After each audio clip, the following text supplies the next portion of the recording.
ఆమె పక్కింటికి పార్సల్ చేయాలన్నా, మరి పక్కింటికి వెళ్ళాలి, నీ ఆశీర్వాదం నీకే కావాలన్నా.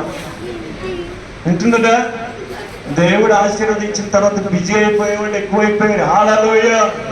వింటున్నావా? ఒక పేదరాలంట పాస్టర్ దగ్గరికి వెళ్ళి, అయ్యా నీ బాంచం నాకు ఏమి లేదయ్యా, మా అన్నం పెట్టేవాళ్ళు లేరు, కూర పెట్టేవాళ్ళు లేరు, ఇంకా డబ్బులు లేవు, లేకపోతే బియ్యం లేవు, ఇంట్లో సరుకులు లేవయ్యా, నేను ఎప్పుడు కాలంతో తింటున్నా, కాలం కొనడు కూడా కష్టంగా ఉంది, నీ బాంచం ఆయన నాకు నెల నెలకి వచ్చేటట్టుగా డబ్బులు వచ్చేటట్టుగా కొంచెం ఏమైనా ఏర్పాటు చేయాలని యజమానుడు కాకపోతే ఒక అయ్యగారి దగ్గర పాస్టర్ గారి దగ్గర పోతే పాస్టర్ గారు చెప్పారంట, ప్రార్థన చేసేటట్ట. ప్రార్థన చేస్తే దేవుడు చెప్పాడంట ఆయనకి, దేవుడు నీకు ఒక బర్రెని ఇస్తాడంట అని చెప్పాడు. హల్లెలూయా. బర్రెందుకు? దేవుడు నీకు ఒక బర్రెని ఇస్తాడంట. దేవా దేవా దేవా, ఇంటికి వెళ్ళి దేవా దేవా దేవా, మా అయ్యగారు చెప్పాడు ఒక బర్రెని ఇస్తానన్నామంట, మరి అది నా దగ్గర డబ్బులు లేవు, అది ఎట్లా ఇస్తావో ఏందని ప్రార్థన చేశాడంట.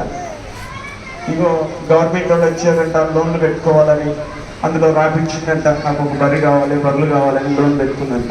ఆమె ఆమె ఆమె ఆమె లోన్ పెట్టుకుంటే ఒక బర్రె ఇచ్చారంట. హల్లెలూయా. అది స్టిక్ వేసుకొని వచ్చిందంట. ఆమె ఏమంటారు కదా చెవికి, అమ్మ మీకు చాలా మంది ముక్కమ్మలు లేవుగా, దానికి స్టిక్కర్ వేసుకొని వచ్చారు. హల్లెలూయా. చాలా మందికి లేవు, కమ్మలు లేవు, ఆమె ముక్కులు లేవు, ముక్కు పొడుకులు లేవు. ఆమె మరి మిమ్మల్ని దేవుడు దీవించిన కాక ఉన్నోళ్ళు కూడా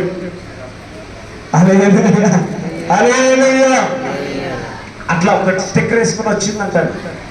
స్టిక్కర్ వేసుకుని రాగానే ఒక 2-3 రోజులకే డెలివరీ అయిందంట. ఆమె 2-3 రోజులకే మంచి పాపను కన్నది. హల్లెలూయా. ఒక దూడను కన్నది. హల్లెలూయా. హల్లెలూయా.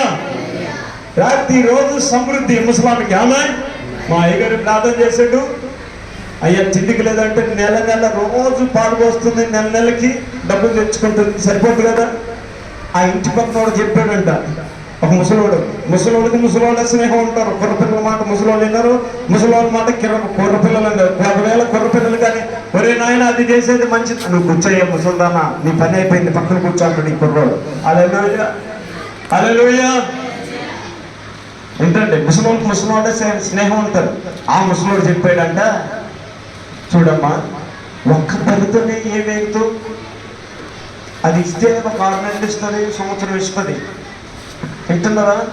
ఇంకొక బర్రెని కొనుక్కో అన్నాడంట. హల్లెలూయా. ఏమన్నాడు? ఇంకొక బర్రెని కొనుక్కో అన్నాడంట. ప్రభువా ప్రభువా ప్రభువా ప్రభువా, మా అయ్యగారు ఒక్క బర్రెని ఇవ్వమంటే మా ఇంటి పక్కన ముసలోడు ఇంకొక బర్రె తీసుకో, నీకు బాగా ఆదాయం వస్తుంది అన్నాడు, మరి ఇంకొక బర్రెని ఇవ్వా అన్నాడంట. హల్లెలూయా.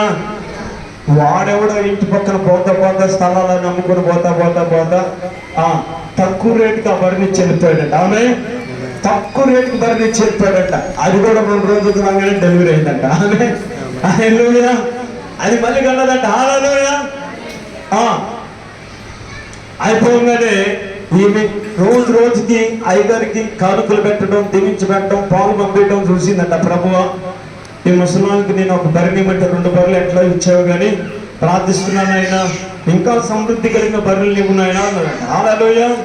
ఇంకా సమృద్ధిని భయ ప్రయోజనకరంగా చేయనాయన అని ప్రార్థన చేసిందంట. ప్రార్థన చేసినట్టు సేవకుడు ప్రార్థన చేయగానే సమృద్ధిగా బిజీ దానికి పుట్టిన పాపలు ప్రతి ఆదివారం కానుక తీసుకొచ్చి, ప్రతి ఆదివారం పాలు తీసుకొచ్చి, ప్రతి ప్రార్థనలో అటెండ్ అయ్యి ఉంటున్నారా, ప్రతి సండే దేవుని మందిరానికి వచ్చి ఫస్ట్గా వచ్చి ఉంటున్నారా, చివరి దాకుండా ప్రార్థన చేయించుకుపోయేదంట.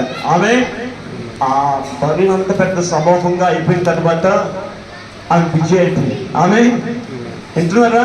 బిజీ అయిపోయిందంట. హల్లెలూయా. హల్లెలూయా.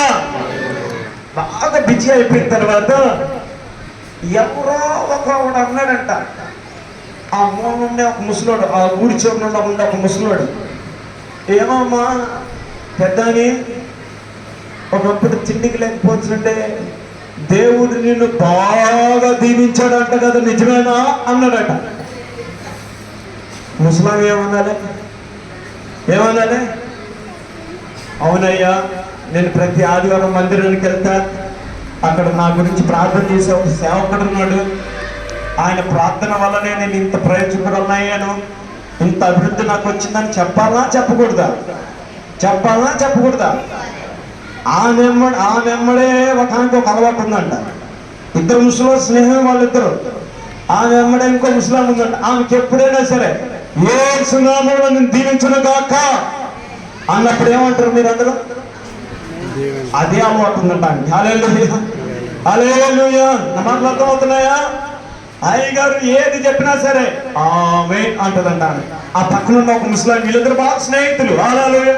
మంచిదైనా సరే చెడ్డదైనా సరే ఆమేన్ అనేది ఒక పదంగా మారిపోయింది. ఆమేన్ అట్లా చెప్పుద్దంట. హల్లెలూయా. మీరేదో లోద చెప్పేశారు మధ్య అట్లా అని కాదు, మీకు ఒక అలవాటు అయిపోయింది. ఆమె దీవించగలిగిన మాట, ఆశీర్వాదం కలిగిన మాట అని వచ్చినప్పుడు ఆమెను చెప్పేస్తారు.